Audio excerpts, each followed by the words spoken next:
Our team has big political news for you on multiple fronts this afternoon. First off, Donald Trump's uphill battle to win the White House just became a steeper climb. That's according to our own Fox News decision team. It made 3 big changes to its 2016 Electoral College scoreboard today, all of them working in Hillary Clinton's favor. I'll explain all of these changes momentarily. First, a live look now, Sanford, Florida. That's right in the heart of the crucial I-4 corridor on a Chamber of Commerce day, you might see there. Sanford is about a 30-mile drive or 30-minute drive outside of Orlando, but it is in the middle of that I-4 corridor that stretches from Tampa through Orlando and Kissimmee, up Altamont Springs and all the way to the coast. It is so important to get swing voters in that region. Donald Trump is set to take the stage right there at any minute as he wraps up a 3-day campaign swing across the critical battleground state. We'll listen live, of course, when he speaks. First, these changes to the Fox News electoral scorecard. The Fox News decision team shifted today Iowa from leaning Republican. You see it's yellow now. Yellow is for toss-up on this map.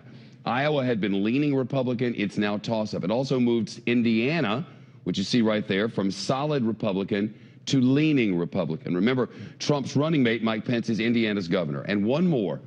The decision team has also shifted the 2nd congressional district way up there in the state of Maine from leaning Republican to toss-up. Now, this one district is worth but 1 electoral vote, but it is a critical part of the path to victory that Donald Trump's own campaign manager, Kellyanne Conway, laid out over the weekend. Here's what she said. She said that Donald Trump must win that district in Maine, plus Iowa and Florida, North Carolina, and other battleground states to get to exactly 270 electoral votes. That's what you need to win. The changes to the Electoral College scoreboard are just the latest in a series of shifts that show support for Donald Trump is no doubt slipping across the country. Now, words matter, and our decision team is very precise with its words.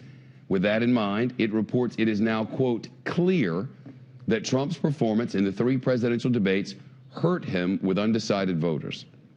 But our decision team also reports if Republican voters begin showing up in force in very large numbers, some of these Democratic-leaning states could very well shift back to toss-ups.